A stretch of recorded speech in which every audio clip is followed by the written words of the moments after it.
విశాఖపట్నం భీమిలి నియోజకవర్గం GVMC zone 2 పరిధిలో పెద్ద ఋషికొండ పరిసర ప్రాంతాల్లో ఎమ్మెల్యే గంటా శ్రీనివాసరావు సందర్శించారు. 2014-2019 సంవత్సరంలో తెలుగుదేశం ప్రభుత్వంలో సుమారు ₹1 కోటి పైగా నిధులతో 40 లక్షలకు పైగా కార్పొరేషన్ నిధులతో ప్రారంభించినటువంటి కళ్యాణ మండపం 10 ఏళ్ల గడిచినప్పటికీ పూర్తి స్థాయిలో నిర్మాణం కాకపోవడంపై తీవ్ర అసంతృప్తి వ్యక్తం చేశారు. ఈ విషయంపై తగిన చర్యలు తీసుకోవాలని సంబంధిత అధికారులకు గంటా శ్రీనివాసరావు ఆదేశించారు. మరో 2-3 నెలల్లో పూర్తి స్థాయిలో కళ్యాణ మండపం నిర్మాణం పూర్తి చేసి ప్రజలకు అందుబాటులో ఉంచాలన్నారు.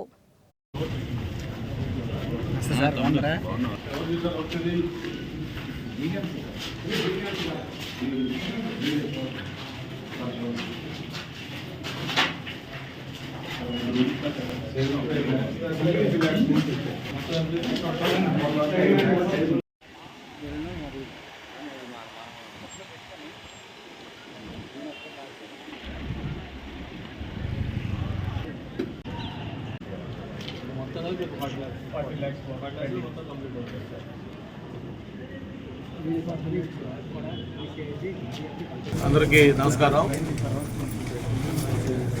జీవీఎంసీ పరిధిలో ఉన్న ఈ కళ్యాణ మండపం 2014-19 అప్పటి తెలుగుదేశం ప్రభుత్వం, నేను అప్పుడు స్థానిక ఎమ్మెల్యేగా మంత్రిగా ఉన్న టైంలో స్టార్ట్ అయిన వర్క్ ఇది. ₹1 కోటి పైగా దీంతో దాదాపు ₹40 లక్షల కార్పొరేషన్ నిధులు, అలాగే అప్పుడు ఎంపీగా ఉన్న కమ్మపాటి హరిబాబు గారి నిధులు, అలాగే రాజ్యసభ సభ్యులుగా ఉన్న మోపిదేవి వెంకటరమణ గారి నిధులు అందరితో కలిపి ఈ కళ్యాణం కంప్లీట్ చేయడం జరిగింది. అయితే ఇంకా కొంత అసంపూర్తిగా ఉన్న పనులు కొన్ని ఉన్నాయి. ఫస్ట్ ఫ్లోర్లో ఏదైతే ఫ్లోరింగు, అలాగే చుట్టూ కావాల్సిన టైల్స్ ఇవన్నీ వేస్తే మొత్తం యూటిలైజేషన్ వస్తుందని చెప్పి అధికారులు చెప్పడం జరిగింది. కాకపోతే ఏంటంటే 10 ఏళ్ళు అయినా కూడా ఇప్పటికి ఇంకా కూడా అసంపూర్తిగా ఉండటం చాలా దురదృష్టం. దాన్ని మా దృష్టికి తెచ్చిన వెంటనే ఈరోజు విజిట్ చేయడం జరిగింది. ఇది ఇన్ని రోజులు కూడా కొంతమంది ప్రైవేటు వ్యక్తుల ఆధ్వర్యంలో వాళ్ళ స్వాధీనంలో ఉందని చెప్పి కూడా చెప్పడం జరిగింది. దానికి జీవీఎంసీ అధికారులు కూడా చెప్పి దాన్ని వెంటనే హ్యాండ్ ఓవర్ చేసుకుని చెప్పడం జరిగింది. ఒక 3-4 మంత్స్లో ఆ బ్యాలెన్స్ వర్క్ కూడా కంప్లీట్ చేసి దీన్ని త్వరలోనే ప్రజలకి అందుబాటులోకి తెచ్చేదానికి అన్ని రకాల ప్రయత్నాలు చేస్తాము. ఈరోజు ప్రభుత్వాలు ఇటువంటి అసంతృప్తిగా ఉన్న మూలాలు చాలా ఉన్నాయి. గతంలో 2014-19లో ఏదైతే మనం వర్కులు మొదలుపెట్టి దాదాపు 80%-90% కంప్లీట్ అయ్యి కార్పొరేషన్ పరిధిలో ఇటువంటి కళ్యాణ మండపాలతో పాటు కొన్ని పార్కులు కావచ్చు, కొన్ని ఇతర భవనాలు కావచ్చు, అవన్నీ కూడా మన కార్పొరేషన్ అధికారులతో చెప్పి లిస్ట్ అవుట్ చేయమన్నాం. మిగతా వాటిలో కూడా ఏదైతే వర్కులు కమెన్స్ అయ్యి కొద్దిగా బ్యాలెన్స్ 10%-20% చేస్తే అవి యూటిలైజేషన్లోకి వస్తే అటువంటి వర్క్లు లిస్ట్ అవుట్ చేసి అవి ప్రయారిటీ పెట్టుకుని అవన్నీ కూడా కంప్లీట్ చేయాలని కూడా ఒక నిర్ణయం తీసుకున్నాం.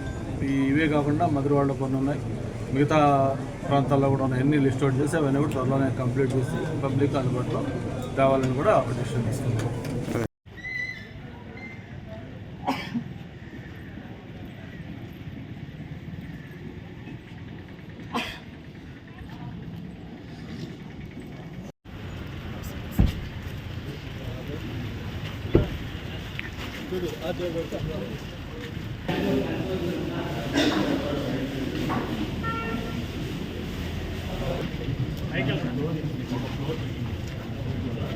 సార్ బాగున్నారా?